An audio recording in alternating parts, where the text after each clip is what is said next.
महाराष्ट्र के deputy CM Ajit Pawar का निधन हो गया। सुबह 8:45 पर बारामती एयरपोर्ट पर लैंडिंग के दौरान उनका चार्टर्ड प्लेन क्रैश हुआ। हादसे में अजित पवार के सुरक्षाकर्मी, 2 पायलट और एक महिला क्रू मेंबर समेत 5 लोगों की जान चली गई। अजित पवार महाराष्ट्र पंचायत चुनाव के लिए जनसभा को संबोधित करने के लिए बारामती जा रहे थे। महाराष्ट्र एविएशन डिपार्टमेंट के मुताबिक विमान बारामती एयरपोर्ट पर लैंडिंग के लिए अप्रोच कर रहा था। पहली बार में पायलट को रनवे साफ दिखाई नहीं दिया तो वो विमान को दोबारा ऊंचाई पर ले गया। पहली कोशिश नाकाम रहने के बाद बारामती के रनवे 11 पर दोबारा लैंडिंग की कोशिश की गई। इसी दौरान विमान रनवे से फिसलकर क्रैश हो गया। इसके तुरंत बाद उसमें आग लग गई। जानकारी के मुताबिक हादसा इतना भीषण था कि शव पहचान से परे हो गए थे। उनकी पहचान कपड़ों और दूसरे सामानों की मदद से की गई। बताया जा रहा है कि अजित पवार की पहचान उनकी घड़ी से हुई जो उन्होंने अपने हाथ में पहनी थी। प्रत्यक्षदर्शियों का कहना है कि विमान के क्रैश होते ही एक जोरदार आवाज सुनाई दी और वो आग के गोले में तब्दील हो गया, जिससे बचाव कार्य में भी रुकावट आई क्योंकि आग ने विमान को कम से कम 20 मिनट तक अपनी चपेट में ले रखा था। तो कहां से विमान ने टेक ऑफ किया वो हम आपको दिखा रहे हैं और कहां जाकर विमान क्रैश हुआ ये समझिए। बहुत ज्यादा दूरी नहीं थी, 8:10 पर टेक ऑफ और 8:45 8:45 पर प्लेन जो है वो क्रैश हो जाता है। कितने किलोमीटर की दूरी थी ये भी आपको बताते हैं। सिर्फ और सिर्फ 256 किलोमीटर की दूरी पर ही विमान हादसा हो जाता है।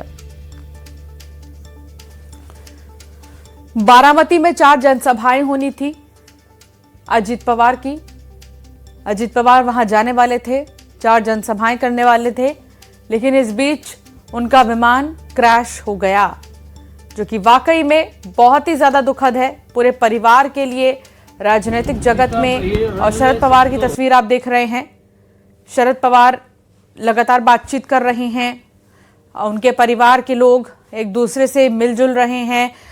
इस दुख की घड़ी में अपनों का साथ बहुत जरूरी है और ऐसे में अजित पवार के करीबी इस वक्त खुद को संभाल नहीं पा रहे हैं, चाहे वो कोई नेता हो या कोई परिवार का सदस्य। आज हर किसी की आंखें नम हैं। अजित पवार नहीं रहे।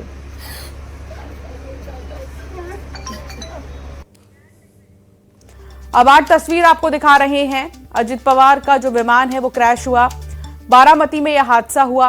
क्रैश के ठीक बाद टैंक फ्यूल भी फट गया और फ्यूल टैंक के फटने के बाद आग लग गई, वो भी भीषण आग लगी। कोहरे की वजह से यह हादसा हुआ, जानकारी अब तक ये मिल पाई है।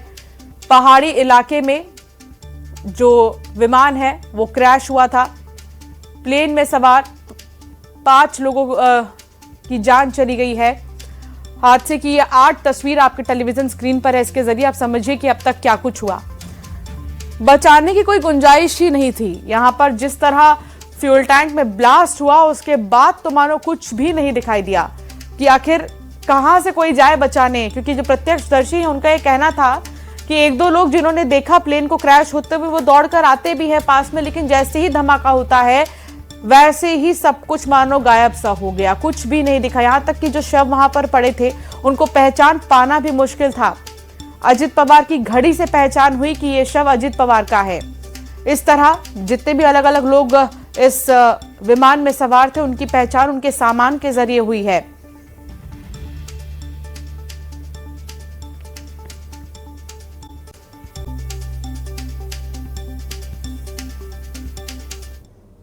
दिल्या आणि साईडला एक बॉडी पडलेली ती पाहिली, पण म्हणजे ते आम्हाला माहीत नव्हतं कोणाची आहे, पण ती नंतर कळलं की अशी दादांची बॉडी होती आणि ते फक्त वरचं मुंडकं असं ते साईडला गेलेलं आणि खालची बॉडी होती ते पूर्ण फुगलेली आणि असे त्यांचे म्हणजे हातपाय असे मोठे झालेले सगळं ते पाहिलेलं. नंतर त्यांनी मग आम्हाला मग आम्ही कापड ब्लँकेट ही नवीन नेली आणि मग त्यांना असं म्हणजे ते गुंडाळलं. त्यांच्या हातात ते वॉची काहीतरी होतं. त्यानंतर ते माणसांनी ओळखलं की हे दादात आहेत, पण आम्हाला माहीत नव्हतं आणि ही घटना खूप दुर्दैवी घडली, असं नव्हतं व्हायला पाहिजे.